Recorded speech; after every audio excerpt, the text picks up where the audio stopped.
आइए तो देखते हैं। इस तरह से मैंने इसको अलग-अलग सेल में रखने की कोशिश की है। कुछ इसी तरह से इसको भी दूसरे फॉर्मूले को भी इसी तरह पिरोने की कोशिश कर रहे हैं। प्लस बी समेशन एक्स, तो बी हमें यहाँ से मिल जाएगा और समेशन एक्स स्क्वायर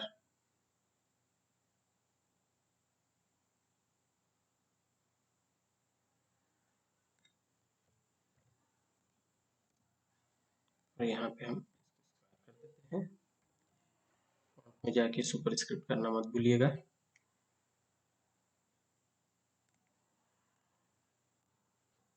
और इनकी वैल्यूज भी देख लें। समेशन एक्स वाई की वैल्यू है ये, यानी कि E68, हम यहाँ लिख देते हैं इक्वल E68, ये वैल्यू आ जाएगी आपकी समेशन एक्स वाई की इक्वल्स ए समेशन एक्स। तो मैं समेशन एक्स की वैल्यू पहले लिख रहा हूँ क्योंकि ए तो अननोन फिगर है, और समेशन एक्स की वैल्यू हमें मिलेगी B68 से, तो हम यहाँ लिख दे रहे हैं B8, और उसके बाद इसमें हम लोग लिख रहे हैं A plus B summation X square. तो समेशन एक्स स्क्वायर की वैल्यू पहले लिख दे रहे हैं। समेशन एक्स स्क्वायर की वैल्यू हमें मिलेगी C68 से, तो इक्वल C68, ये सेल रेफरेंसिंग है, सेल में जो वैल्यू होगी वो यहाँ पे पुट हो जाएगी ऑटोमेटिकली, और ये हो गया आपका B। अगर आप ध्यान से देखें तो ये एक फॉर्मूला बन रहा है, या अगर आप आज्ञा दे तो इसको भी मैं थोड़ा सा सुधार लूँ। मैं यहाँ A लिख देता हूँ, प्लस लिख देता हूँ, समेशन एक्स की वैल्यू यहाँ लिख देता हूँ जो कि मेरे ख्याल से होगी B68, ये B यहाँ लिख देता हूँ। अपना एक फॉर्मूला ये हो गया 1, और दूसरा फॉर्मूला हो गया ये 2। जरा ध्यान से देख लीजिए, क्या आपको ये समझ में आ रहा है? ठीक है। अब बेसिकली हमको कोशिश ये करनी चाहिए कि हम इनको कैंसिल करें। अब चूंकि ये कॉमन फिगर नहीं है, मैंने स्टेप डेविएशन मेथड भी नहीं लिया है और कोई प्रॉक्सी मीन भी नहीं लिया है, क्योंकि वो मेथड फिर और कठिन फॉर्मूले को जनरेट करते। मैंने डायरेक्ट मेथड ही यूज़ किया है। तो अब मेरे पास और कोई चारा नहीं बचता बनिस्बत हम इसको इससे मल्टीप्लाई कर दें और इसको इससे मल्टीप्लाई कर दें। यहाँ 64 ए में से ए हटा दूं क्योंकि ए मैंने अलग से लिख दिया है। तो मेरा कहने का अर्थ ये है कि मैं ए को कैंसिल करना चाहता हूँ, तो समीकरण एक में मैं इतनी संख्या से मल्टीप्लाई करूंगा हर जगह, और समीकरण बी में मैं 64 से मल्टीप्लाई करूंगा हर जगह। आइए देखते हैं। थोड़ा सा मैं कर्सर डाउन ले रहा हूँ, देखिएगा, अगर कहीं गलती होगी तो बताइएगा।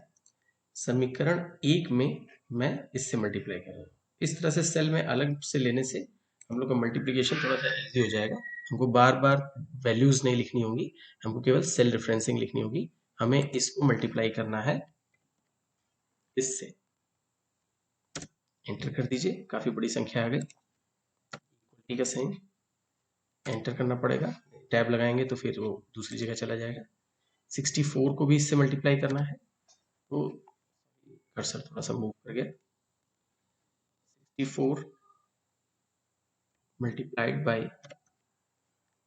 दिस वैल्यू, और ए तो रहेगा ही रहेगा, प्लस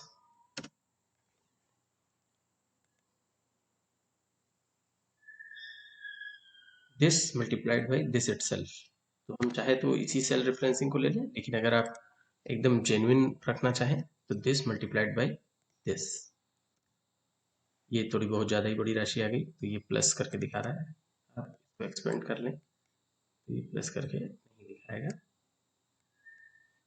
अगर अभी भी दिखा रहा है तो फिर हमारे पास और कोई ऑप्शन नहीं, हम फॉर्मेट पे जाएंगे, नंबर में जाएंगे और इसको नंबर के रूप में शो करने को बोलेंगे। अभी भी ये बहुत बड़ी राशि है बी। थोड़ा सा मैं छोटा कर रहा हूँ ताकि आपको सब चीज़ एक ही जगह पे दिखने लगे। और ये हमने क्या किया, बेसिकली हमने इक्वेशन को मल्टीप्लाई कर दिया है यहाँ पे लिखना पड़ जाएगा 7168525 से मैंने मल्टीप्लाई कर दिया है। और बेसिकली इसी को मैं इसको थोड़ा सा कलर कर दे रहा हूँ ताकि आपको कंफ्यूजन ना हो। इसी को अब मैं बोलने जा रहा हूँ इक्वेशन नंबर, थोड़ा नीचे लिख दे रहा हूँ क्योंकि अब हमें इक्वेशन 3 और 4 पे काम करना होगा। ठीक है, अब आ जाते हैं हम लोग फोर्थ इक्वेशन पे। फोर्थ इक्वेशन कैसे बनेगी? फोर्थ इक्वेशन बनेगी इस इक्वेशन में 64 से मल्टीप्लाई करके। तो हम यहाँ लिख रहे हैं सेल रेफरेंसिंग के हिसाब से दिस मल्टीप्लाइड बाय 64, कुछ वैल्यू आ गई, देखिए काफी नजदीक वैल्यू आ रही है ये, equal and equal this multiplied by this, जो कि हूबहू यही आनी चाहिए क्योंकि हमें एक को ही कैंसिल करना है। अगर ये हूबहू सेम नहीं आ रही मतलब हमने कुछ गलत किया है। और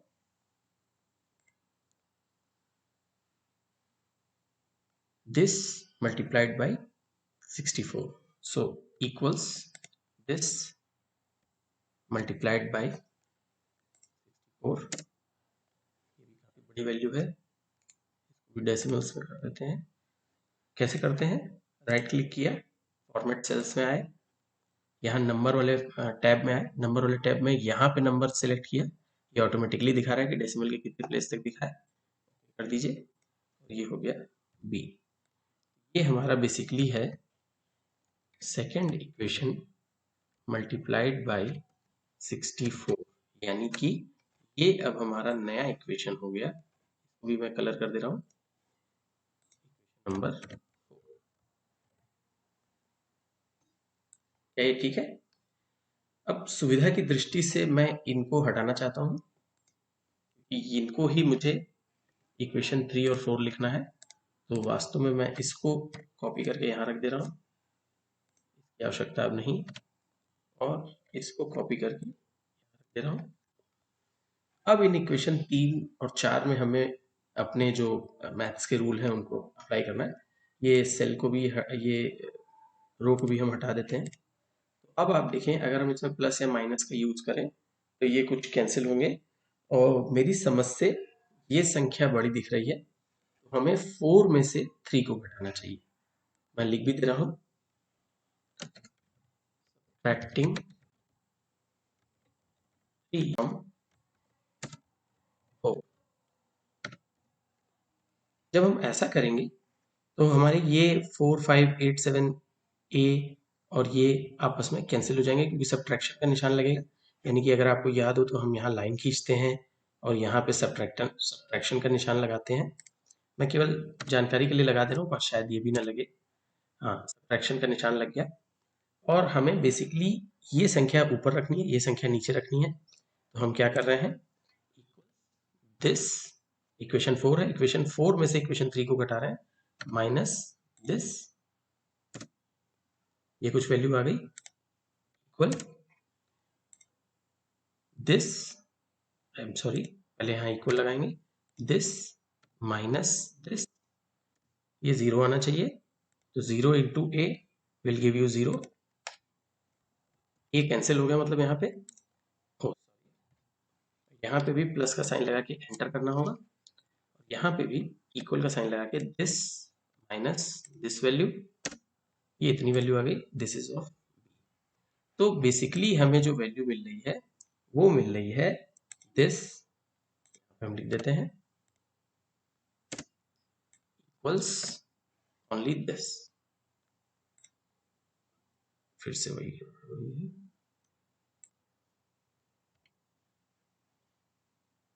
इक्वल्स का साइन लगाया, इक्वल्स दिस मच, बी है। लेकिन क्या ये बात समझ में आ रही है? क्या इससे अब हमें बी की वैल्यू मिल जाएगी अगर मैं इस चीज को शेड करना चाहूं? ये बी की वैल्यू मिल जाएगी। कैसे मिलेगी? इस चीज को अगर हम त्रियक गुणा के हिसाब से यहाँ ले जाएं तो यहाँ मल्टीप्लीकेशन में है, इससे ये डिवीजन में आ जाएगा। मैं थोड़ा सा प्रयास कर रहा हूँ समझने का, समझाने का। देखिए आपको ये समझ में आता है।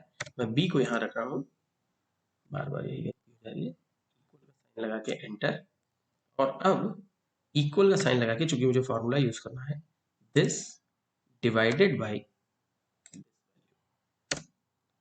तो ये हमें बीटा वैल्यू मिल रही है इस पर्टिकुलर सिक्योरिटी की, b इज इक्वल टू 0.0489368889। आप चाहे तो इसको कम भी कर सकते हैं यहाँ से, ये देखिए 4 डिजिट तक ले लीजिए, 5 डिजिट तक ले लीजिए, जहां तक आपकी सुविधा लगे। ठीक है, तो चलिए ऐसा कर लेते हैं, 4 डिजिट तक हो गया डेसिमल के बाद। तो ये हमारी बीटा वैल्यू है, बी है, मीन्स ये इस सिक्योरिटी की बीटा वैल्यू है। अब हम चलते हैं अल्फा वैल्यू या ए निकालने। किसी भी समीकरण में, हम समीकरण 1 2 3 4 में से किसी में भी आप बी की वैल्यू रख दीजिए। सबसे सरल समीकरण ये दिख रहा है, मैं इसको कॉपी पेस्ट करके यहाँ ले आता हूँ। पूरी पूरी सेल कॉपी करनी हो, पूरी पूरी रो कॉपी करनी हो, तो ये आपने यहाँ पे किया और इसको यहाँ पे पेस्ट कर दिया, या इंसर्ट कॉपीड सेल कर लीजिए, ज़्यादा अच्छा है।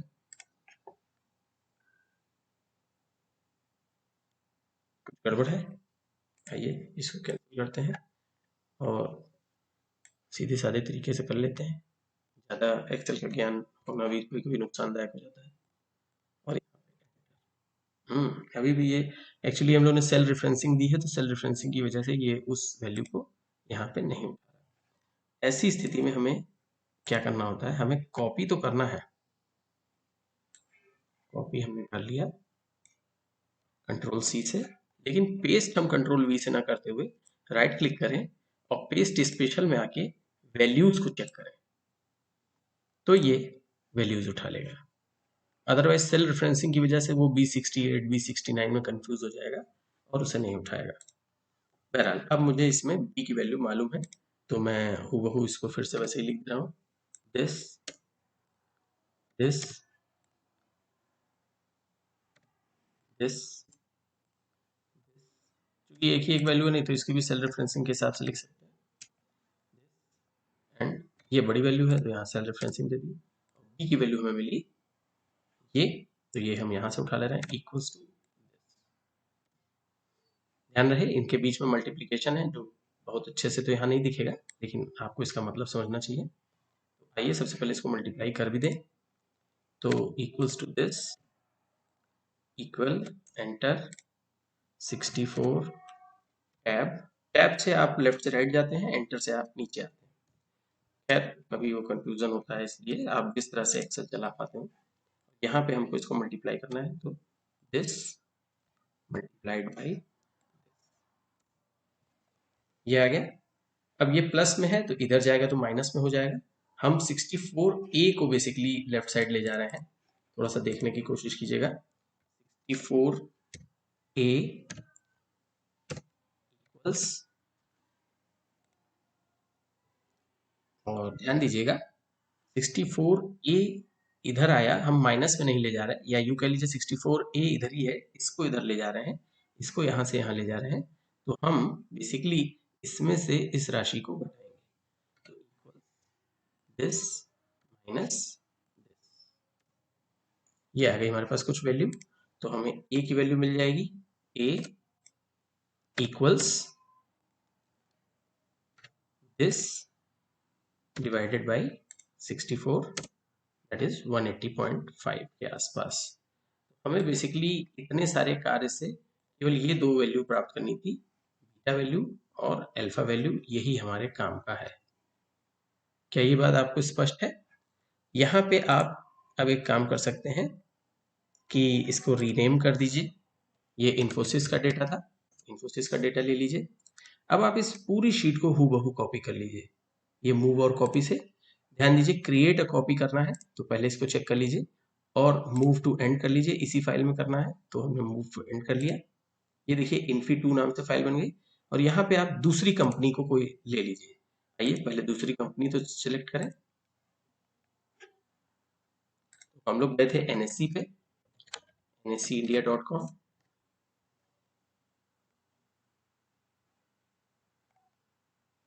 ओल्ड वेबसाइट, न्यू वेबसाइट से भी ले सकते हैं, कोई दिक्कत की बात नहीं। ओल्ड वेबसाइट से मैं ज़्यादा फैमिलियर हूँ, इसलिए मैंने ऐसा किया। अगर आपको नहीं मालूम है कि निफ्टी 50 में कौन से स्टॉक्स हैं, तो आप देख सकते हैं,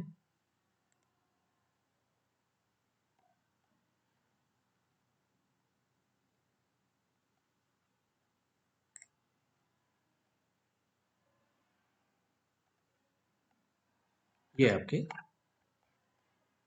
निफ्टी के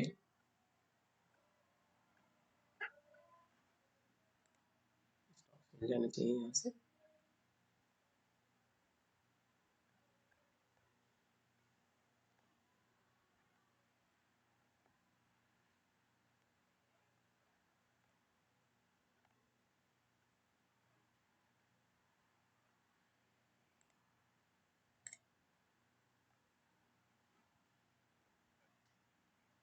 काफी ज़्यादा ही अच्छी वेबसाइट है,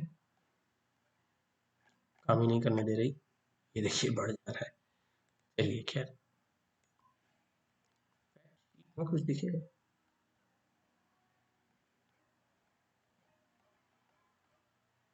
बेसिकली फैक्ट शीट में ये जो पॉपुलर या जिनको ज़्यादा वेट इन्होंने दिया हुआ है उसको दिखाते हैं। चलिए हम यहीं से ले लेते हैं। हमने इन्फोसिस लिया था। जब मैं पढ़ता था तो इन्फोसिस का वेट सबसे ज़्यादा हुआ करता था, 8 पॉइंट समथिंग। आजकल रिलायंस का ज़्यादा हो रखा है। एचडीएफसी बैंक ले लेते हैं, मान लीजिए सेकेंड सिक्योरिटी। तो अब यहाँ पे हमने इसको एचडीएफसी बैंक लिख दिया। एचडीएफसी और एचडीएफसी बैंक अलग अलग है, दोनों ही निफ्टी में है, इसलिए हम एचडीएफसी बैंक लिख लेते हैं और एचडीएफसी बैंक का डेटा लाने की कोशिश करते हैं अपनी पुरानी वेबसाइट से। पुरानी वेबसाइट ये है मेरे ख्याल से, नहीं इसमें भी बैक जाना पड़ेगा।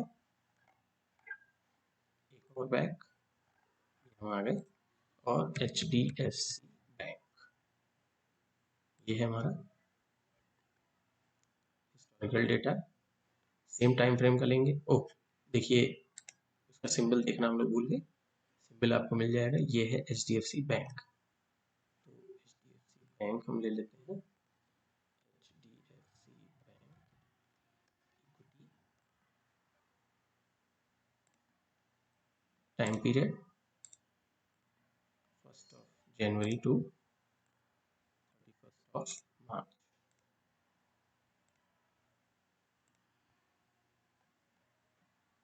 यहाँ से कॉपी पेस्ट करना थोड़ा कठिन होता है, इसलिए सीएसवी ही डाउनलोड करना ज़्यादा अच्छा है। थोड़ा सा मेहनत है, पर आप सीएसवी फाइल आपके पास सेव भी हो जाएगी। कभी आपको क्रॉस चेक भी करना हो कि आपने डेटा गलत तो नहीं उठाया, तो ये सीएसवी फाइल आपकी आ गई। अब यहाँ से आपको केवल क्लोज प्राइस से मतलब है, तो आप इसको उठा लीजिए। 64 डेज ही होंगे क्योंकि आपने सेम टाइम फ्रेम लिया है। कॉपी किया, अपनी पुरानी फाइल में गए, डेटा वाले में। ये एचडीएफसी बैंक के लिए हमने बनाया, इन्फोसिस वाले को मत छेड़ दीजिएगा, एचडीएफसी बैंक को बनाया है। और यहाँ पे ये है हमारा एचडीएफसी बैंक। आप पहले वाले पे आइए और क्लिक कर दीजिए। डेटा चेंज हो गया, सारा कैलकुलेशन चेंज हो गया। एक्स का कैलकुलेशन तो नहीं चेंज होगा, लेकिन वाई का चेंज हो गया। और आप देख रहे हैं कि आपको बीटा वैल्यू भी अलग मिल रही है, अल्फा वैल्यू भी देखिए, अल्फा अल्फा यहाँ पे माइनस हो गया है। तो इस तरीके से आप देख सकते हैं। और एक बार थोड़ा सा क्रॉस चेक भी कर लीजिएगा कि सेल रेफरेंसिंग में कहीं दिक्कत तो नहीं है। और आपको एचडीएफसी बैंक का अल्फा और बीटा भी मिल गया। इस तरह से आप 5 सिक्योरिटीज के लिए करेंगे कॉपी पेस्ट करके। और फिर फाइनली जो लास्ट सिक्योरिटी है, लास्ट शीट है, उसमें आप उसी तरीके से अपना शार्पे इंडेक्स मॉडल का वैल्यूज डालेंगे, सिक्योरिटी का नेम या सिक्योरिटी टाइप, उसका अल्फा, बीटा, वेट और रेसिडुअल वेरिएंस। मेरे ख्याल से इसी तरीके से था। और आप यहाँ लिख भी सकते हैं इन्फोसिस अल्फा। इन्फोसिस का अल्फा आप सेल रेफरेंस से भी उठा सकते हैं। ये पहले आप देख लीजिए कि सेल रेफरेंस क्या है। इन्फोसिस वाली शीट में गए, सेल रेफरेंस है इसका डी और 93। आप अपनी शीट पे जाइए और यहाँ पे लिख दीजिए इक्वल लगा के आप वापस उस शीट पे जाइए और इसको क्लिक कर दीजिए। ये इसको ऑटोमेटिकली ले लीजिएगा, एंटर दबाना मत भूलिएगा। ये देखिए ऑटोमेटिक अल्फा आ गया इन्फोसिस का। बीटा इक्वल पे जाइए, इन्फोसिस की शीट पे जाइए, ये इसका बीटा है, एंटर कर दीजिए, ये बीटा वैल्यू आ गया। वेट हमने कहा था कि आपको 20% ही देना है, तो आप लिख सकते हैं उस तरीके से 0.20 हाँ, रेसिडुअल वेरिएंस। रेसिडुअल वेरिएंस के लिए हमें थोड़ा सा कैलकुलेशन और करना है। Actually residual calculation, residual variance ढूंढने में मुझे भी काफ़ी तकलीफ हुई और केवल एक जगह पे जाके पता चला कि residual variance is equal to, मैं यहाँ फार्मूला लिख रहा हूँ, third symbol sigma, small sigma. Sigma आपको याद होगा रेसिडुअल वेरिएंस का फॉर्मूला क्या, ई आई स्क्वायर बोलते हैं, sigma E I square equals sigma I square यानी कि टोटल रिस्क।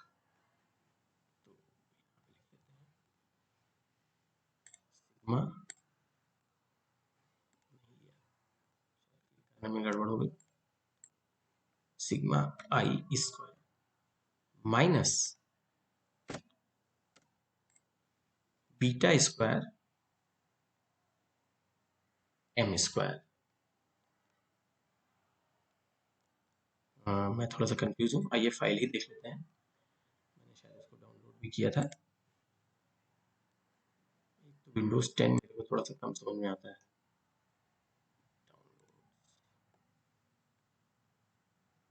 7752 करके कोई फाइल दिख रही है,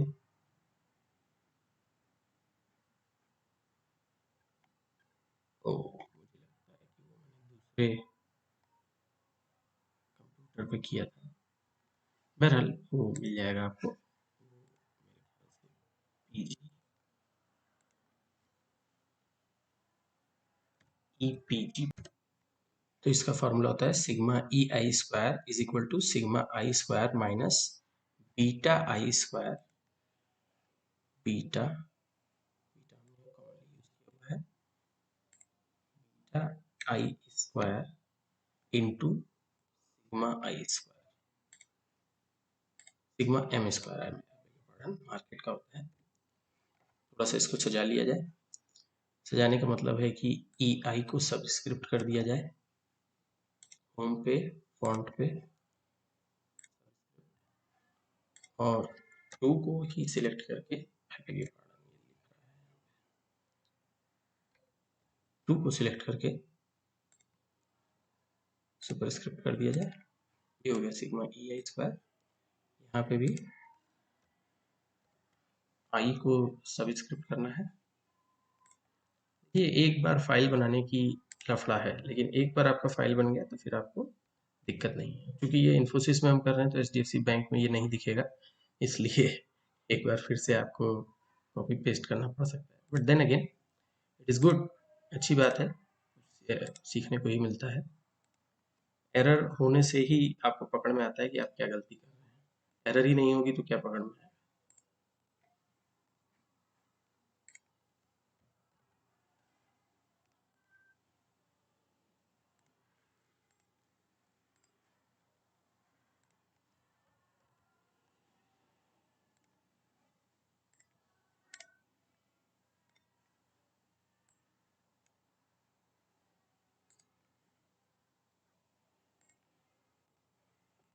ये है फाइनली फॉर्मूला।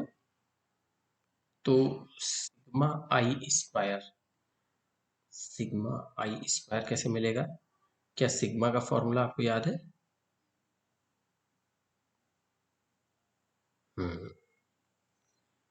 बीटा आई और सिग्मा एम स्क्वायर, यानी कि हमें अभी और भी कुछ कैलकुलेशन करने हैं।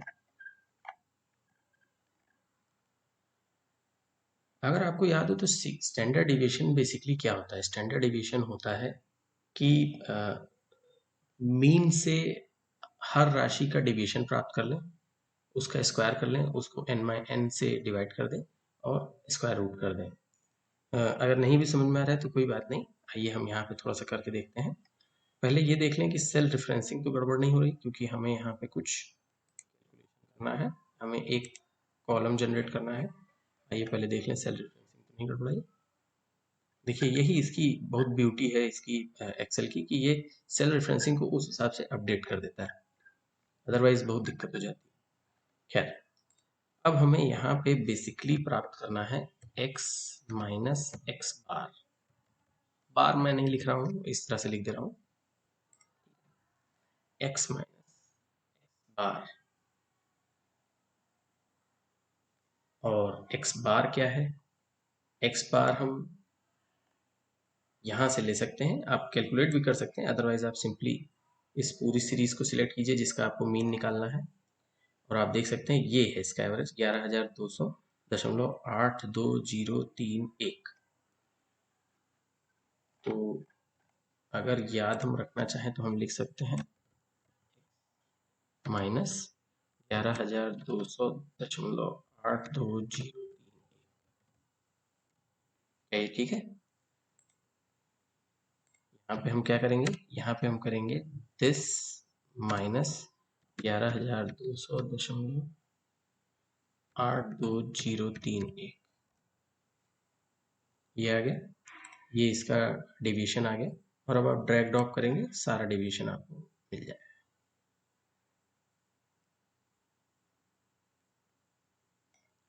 प्लस में होंगे, कुछ माइनस में होंगे। इसका टोटल करने की आवश्यकता नहीं। ये बात आपको समझ में आई?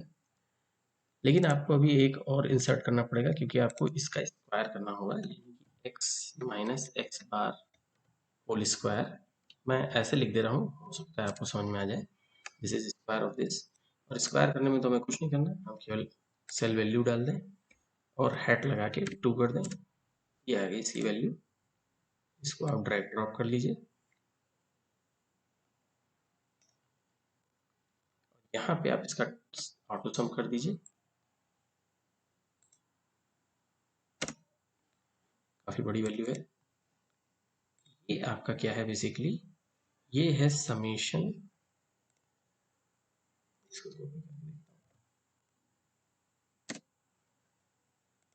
समेशन एक्स माइनस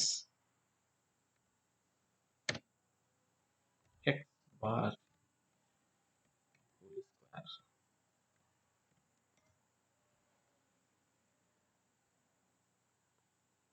क्या ये ठीक है?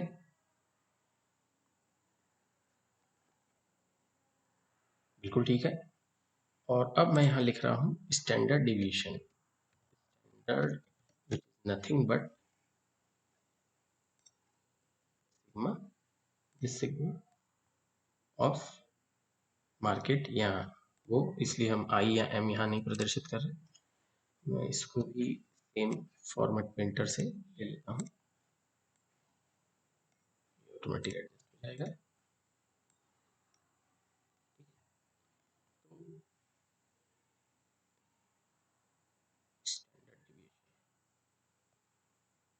थोड़ा सा आपको कंफ्यूज करूंगा, इसको तो लेना ही लेना है, पर इसको बाद में लिया जाएगा। ले लेते हैं वेरिएंस,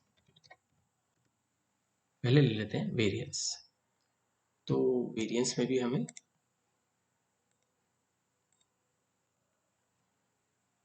स्क्वायर करना होगा।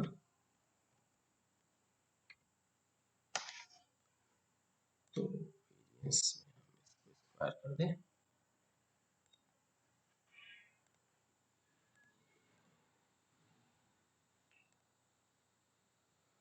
और वेरिएंस का मतलब होता है this means square of this divided by N. तो हम सिंपली लिख देंगे ये value, this value divided by N which is this.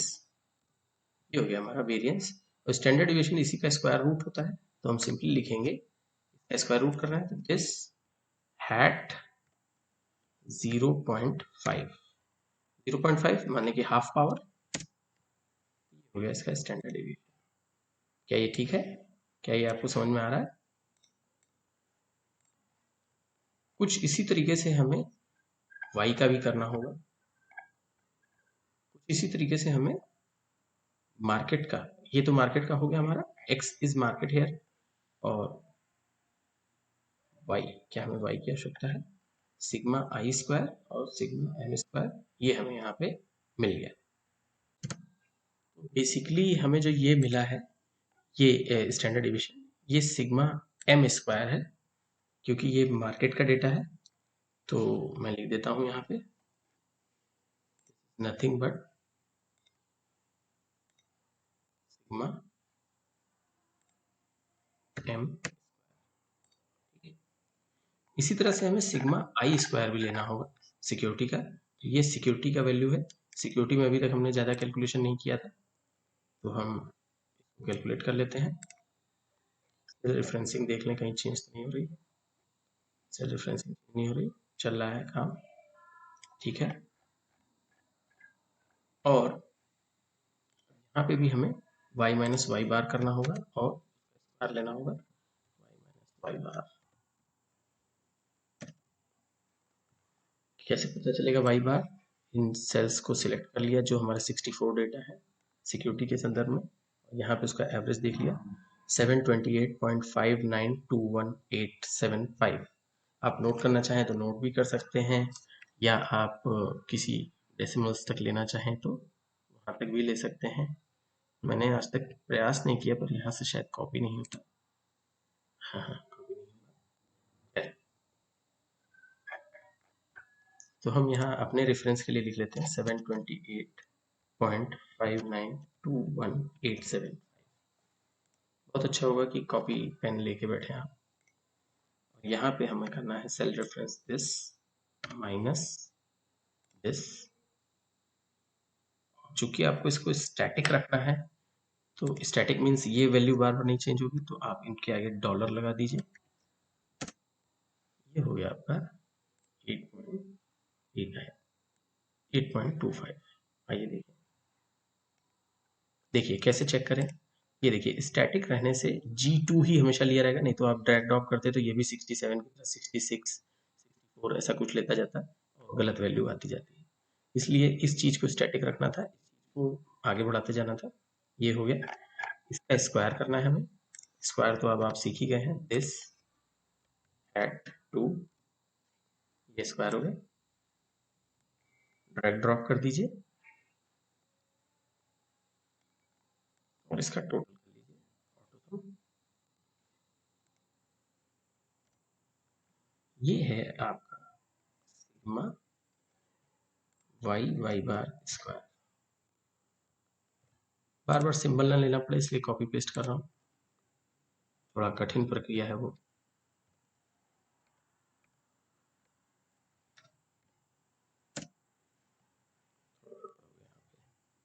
Minus Y बार,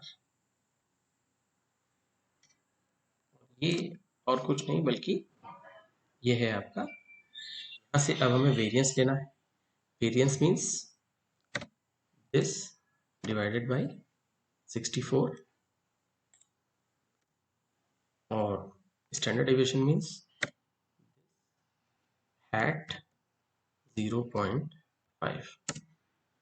ये हो गया स्टैंडर्ड डेविएशन, और ये स्टैंडर्ड डेविएशन है आपका सिग्मा।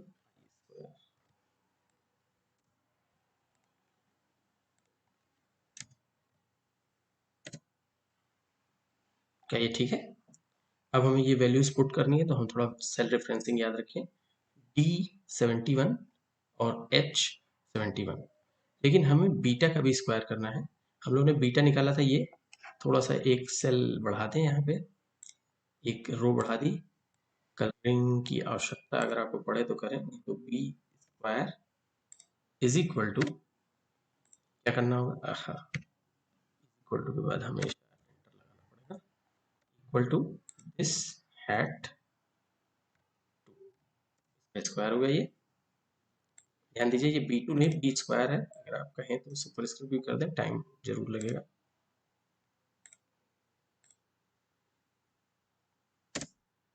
तो ये हो गया आपका बी स्क्वायर। अब हमें क्या क्या वैल्यू चाहिए, equals to sigma I square. Sigma I square हमारा है H71, तो यहाँ पे हमने लिख दिया H71। हम लिख भी सकते हैं क्योंकि बार बार ड्रैग ड्रॉप करना पड़ेगा, दिक्कत होगी, माइनस, और यहाँ पे हम लिख देते हैं बीटा की वैल्यू, बीटा स्क्वायर की वैल्यू। तो बीटा स्क्वायर है E89, तो ये हो जाएगा equals to E89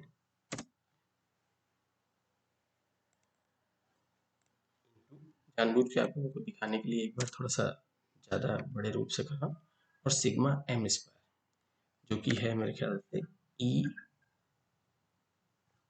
sigma M square है आपका D71, ई नहीं D71, तो D71 सेम वैल्यू आई है जी, बिल्कुल। अब इनको कैलकुलेट कर लीजिए, माइनस इनको और इनको मल्टीप्लाई कर लीजिए, दिस मल्टीप्लाइड बाई दिस, ये आ गया। चूंकि बीटा वैल्यू बहुत छोटी है, उसका स्क्वायर भी बहुत छोटा है, तो ये वैल्यू इतनी बड़ी होने के बावजूद भी इतना ही प्रभाव दे रही है। और आप देख रहे हैं कि आपको सिग्मा ई आई स्क्वायर अच्छा खासा मिल जा रहा है, यानी कि आपको ये मिल जा रहा है। ये सिग्मा ई स्क्वायर को इधर कर दूं तो आपको समझने में आसानी होगी।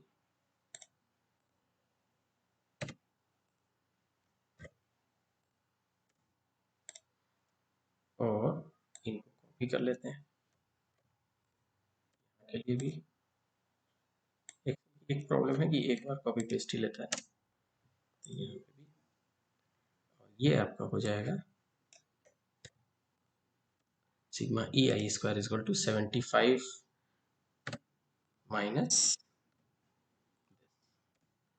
तो ये आपको मिल गई सिग्मा ई आई स्क्वायर। ये एक वैल्यू आपको चाहिए होगी अपने फाइनल के लिए। क्या रेफरेंसिंग याद कर लीजिए, E99।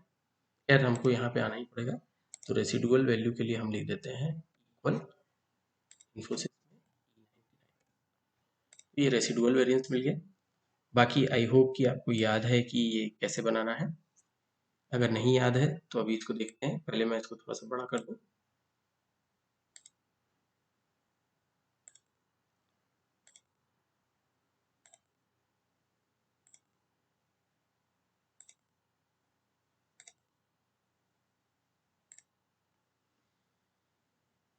मैं इसको सेव भी कर लेता हूँ फाइल को। ध्यान रखिए कि आपको जब भी फाइल सेव करनी चाहिए, अगर आप अभी तक फाइल सेव नहीं किए हैं तो एक्सेल 97 2003 वर्कबुक में सेव करनी चाहिए। अदरवाइज आपकी .csv फॉर्मेट है, उसमें ये सब उतना अच्छे से नहीं सेव हो पाएगा। तो जब भी आप पहली बार सेव कर रहे होंगे तो आप प्लीज़ इसको क्लिक करेंगे और कोई नाम दे देंगे। जैसे मैंने डेटा नाम दिया हुआ है, क्योंकि ऑलरेडी सेव्ड है, इसलिए ये पूछेगा ऑलरेडी एग्जिस्ट। यस, हम इसको रिप्लेस करना चाहते हैं। रिप्लेस हो गई फाइल। अब ये मेरी न्यू फाइल रह गई। क्या यहाँ तक ठीक है? इस तरह से आप यहाँ पे पहला, दूसरा, तीसरा और इस तरह से अपनी पांचों सिक्योरिटीज आप सिलेक्ट कर लेंगे। इन सबको फॉर्मेट पेंटर से ले सकते हैं। और फिर आपको शायद याद हो कि हम क्या करते हैं, एल्फा पी निकालते हैं। एल्फा पी और कुछ नहीं, summation of alpha into its required weight होता है। तो हम लिख सकते हैं इंटू वेट, यानी कि इक्वलिटी के हिसाब से एल्फा इंटू इट्स वेट। ये हो गया। थोड़ा सा छोटा कर दे रहा हूँ ताकि आपको ये पेज में दिखे। अभी भी बड़ा ही है। चलिए यहाँ से मैं जूम को थोड़ा कम कर देता हूँ। और इसी तरह आपको यहाँ पे बीटा इंटू वेट भी करना होगा। बीटा इंटू वेट यानी कि beta of that security into weight in the portfolio. ये जब आपको मिल जाएगा तो पांचों सिक्योरिटी का आपको समेशन मिल जाएगा, जो कि बीटा पी होगा। तो मैं यहाँ केवल सिंबॉलिकली लिख दे रहा हूँ 1 2 3 4 5। यहाँ पे हमें मिलेगा एल्फा पी, सिंबॉलिकली हमें यहाँ पे मिलेगा एल्फा पी, हमें मिलेगा बीटा पी। मैं लिख लेता हूँ, साइज बढ़ा के दिखा देता हूँ आपको। बीटा बनाने का सबसे सही तरीका है कि आप फॉर्मेट प्रिंटर का इस्तेमाल कर लें। अभी भी छोटा ही लिख रहा है, शायद सिंबल होने की वजह से तो ऐसा होना चाहिए।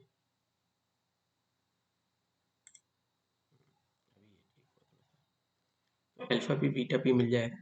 और फिर आपको मालूम ही है कि अपने मॉडल में आपको क्या करना है, पोर्टफोलियो वेरिएंस निकालना है, पोर्टफोलियो रिटर्न निकालना है। आई होप यहाँ तक अगर आप कर पा रहे हैं तो आगे भी आप कर पाएंगे।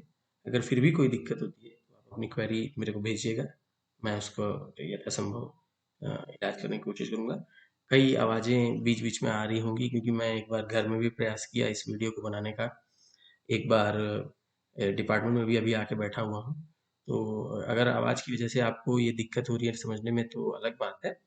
अदरवाइज आई होप कि अगर आप धीमे धीमे भी इस वीडियो को 2-1 बार देखेंगे तो आप काफ़ी हद तक प्रोजेक्ट का काम कर पाएंगे। बात केवल रह जाती है बात प्रोजेक्ट की साज सज्जा की। तो आप कोशिश कीजिएगा कि इसको फाइल को यहाँ ले लीजिए इस तरीके से, जो भी डेटा है जितना, और उसको यहाँ पे आके बॉर्डर्स कर दीजिए, ऑल बॉर्डर। अगर आप चाहें तो ऊपर की हेडिंग को सिलेक्ट करके इस तरह से कलरिंग कर सकते हैं। ये कलर सबसे ज़्यादा सुटेबल होता है, या ये ग्रीन कलर ले लीजिए और ये इस तरीके से आपका। अगर ऐसा हो रहा है कि आपका ये जो टेबल बड़ी बड़ी बन रही है, ये एक जगह पे प्रिंट नहीं हो रही एक पेज पे, तो आप इसको सिंपली ऐसे कीजिए, पेज लेआउट को लैंडस्केप कर लीजिए पहले, और फिर जाइए प्रिंट में।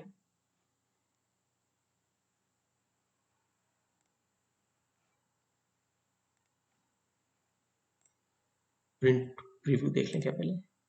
ये देखिए जैसे इसमें नहीं आ रहा है, तो ये 2007 है एक्सेल, नहीं तो 2010 और उसके बियॉन्ड जो है वो एक ऑप्शन आपको देता है कि प्रिंट सिलेक्शन। ये प्रिंट सिलेक्शन को एक पेज पे लेने की कोशिश करता है, नहीं तो इंटायर शीट, इंटायर रोज, इंटायर कॉलम्स ऐसे करके ऑप्शन आते हैं, तो आप उसको कर सकते हैं। खैर ये तो वैसे भी मैंने बहुत बड़ी हुई फॉन्ट पे लिखा हुआ है, इसलिए ये आपको दिक्कत कर सकता है। जब आप फाइनली इसको समझ जाएंगे तो आप इसको 12 या 14 की फॉन्ट पे एडजस्ट कर सकते हैं। ठीक है, ये आपकी फाइनल शीट जो बनेगी, इसको रीनेम कर देंगे sharpest single index model. I hope कि आपको ये समझ में आया होगा। थैंक यू, और थैंक्स फॉर द पेशेंस कि आपको वेट करना पड़ा। मैं भी कुछ अपनी क्लासेस वगैरह में व्यस्त था, कुछ खुद भी पढ़ रहा हूँ, इसलिए थोड़ा डिले हो गया, उसके लिए माफी। धन्यवाद।